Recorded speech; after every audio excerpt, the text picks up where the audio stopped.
System जज साहब, तो उसने कहा साहब वो इलाहाबाद कोर्ट में मेरा मुकदमा है तो दीवानी में है, तो आप अगर चिट्ठी लिख देंगे तो मेरा काम हो जाएगा। तो उन्होंने लिख दिया कि आप बड़े हाकिम आदमी हैं, आप बड़े अच्छे आदमी हैं, ये बेवा औरत आ रही है इसके लिए कुछ कर दीजिए। तो उसका मुकदमे का निर्णय तो अच्छा कर ही दिया, लेकिन जज साहब ने पलट कर अकबर इलाहाबादी ने जिगर साहब को एक शेर फिर लिखा, फिर आपकी तालियां।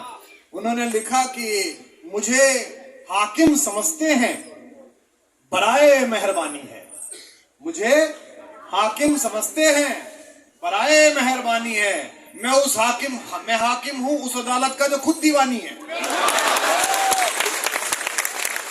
तो आप सब लोग ऐसे पेशे में हैं जब थोड़ा आनंद की वर्धन की स्थिति कम है। मैं मां सरस्वती को प्रणाम करता हूं। आप अलग अलग पार्टियों से जुड़े हुए लोग होंगे। एक बात के लिए मुझे बधाई देनी है आपको।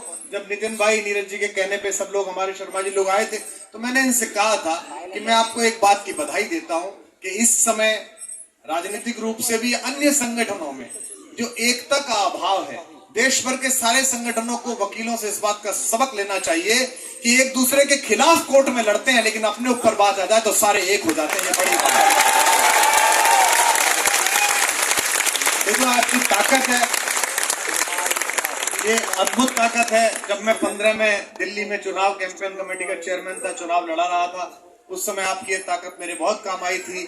आपने बड़ा सहयोग किया था, हालांकि उसका फल मुझे नहीं मिला, लेकिन धन्यवाद देने का अवसर आज मिला है, तो मैं आपको उसका धन्यवाद देता हूँ। मैं पहले कवि को आमंत्रित करता हूँ। एक तो ये कवि बेचारे आए हैं, ये कुछ बोले तो आप इनका बुरा मत मानना, क्योंकि देखिए आज ये चैनल वाले खड़े, एनआई वाले आए हैं। ये इसलिए नहीं आए कि कल ही आपका प्रोग्राम दिखाएंगे, ये इसलिए आए हैं कि 1-1.5 घंटे में मेरे मुंह से कुछ निकले तो ये चलाएं। कुमार ने दिए संकेत कि हाँ, ये इसी किसी काम के लिए आए हैं। ऐसे समय में जब राजनीतिक रूप से खेमे बंदियां हैं, व्हाट्सएप ग्रुप में परिवारों में लड़ाई हो रही है, ये कभी नहीं हुआ था। हमारे पिताजी के बिल्कुल पड़ोस में, मेरे पिताजी शुरुआती जनसंघी आदमी है, दीपक के जमाने से प्रचार करने वाले। उनके सबसे प्रिय दोस्त सिंह साहब ताऊ जी, केमिस्ट्री के प्रोफेसर, वो पक्के कांग्रेसी, गाय बछड़े में जो बछड़ा था वो वही थे। दोनों पड़ोस में रहते थे और शाम को रोज गाली गुफ्तार होती थी, रोज तू मैं होती थी, और दोनों एक दूसरे के बिना एक दिन नहीं रह सकते थे। आज हालत ये है कि हमारे फैमिली के व्हाट्सएप ग्रुप में लड़ाइयां हैं इन नेताओं के कारण, और हम सब जानते हैं कि किसी के नहीं है, और हमसे ज्यादा बेहतर कौन जानता है कि किसी के नहीं है। इधर वाला इधर खड़ा दिखाई देता है, इधर वाला इधर खड़ा ही देता है। तो आप किसी भी पॉलिटिकल पार्टी से जुड़े हुए हों, इस काले कोट के बाद अगर कोई कभी ऐसी टिप्पणी करे तो आप उसे इस भाव के साथ स्वीकार कीजिए कि आज आपका वो अतिथि है, आज आपके घर आया। जैसे कोर्ट में आप दूसरे वकील के तर्क स्वीकार करते हो, खूब जोर से लड़ते हो, और थकने के बाद बहस में कहते हो आज चाय पीते हो, और एक ही जगह पर सारे लोग चाय पीने लगते हो। तो ऐसे स्वीकार कीजिएगा इन कवियों को। और क्योंकि हम आखिरी लोग बचे हैं साहब, बड़ा मुश्किल है इस समय बोलना, आप पर ठप्पा लगा दिया जाता है भक्त होने या चमचा होने का। ऐसे समय में एक चैनल के लोग आए, इनके सम्मान के साथ कह रहा हूं, ये तो कर्मचारी हैं, सब जानते हैं कि एक खबर कैसे छपेगी। इस पॉलिटिकल पार्टी की है तो इस अखबार में कैसी छपेगी, इस पॉलिटिकल पार्टी की है तो इसमें कैसे छपेगी, चैनल कैसे दिखाएगा। मैं देश में जाता हूं, मुझसे लोग पूछते हैं कि दिल्ली में प्याज महंगी है कि सस्ती, तो मैं कहता हूं भाई सस्ती खरीदनी है तो जी न्यूज पे खरीद ले, और महंगी खरीदनी है तो एनडीटीवी पे ले ले। वो ज्यादा महंगी बेच रहा था तो उसने चैनल ही खरीद लिया। बोले अब बेच बेटा, कहां बेचेगा। ऐसे समय में कुछ आखिरी फकीर लोग बचे हैं जो ये सोचे बिना कि कब वो बाहर रहेंगे और कब जेल में, कब वो गाली खाएंगे कब वो ताली, आपके लिए बोल रहे हैं, इस देश के लिए बोल रहे हैं, पूरी हिम्मत के साथ बोलेंगे। मैं चाहता था कि मैं जब बोलूं तो मेरे आज से नहीं, लगभग अटल जी की सरकार थी और बाप जी का मुझ पर बहुत स्नेह था।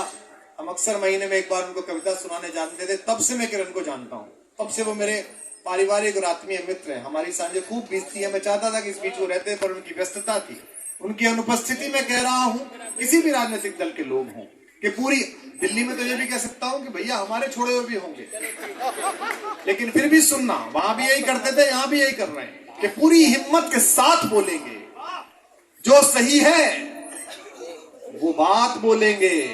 और अगली दो पंक्ति पे, ये कानून के रखवाले जिनकी वजह से आजादी के आंदोलन को गति मिली, 90% आप लोग थे, 10% हम लोग थे।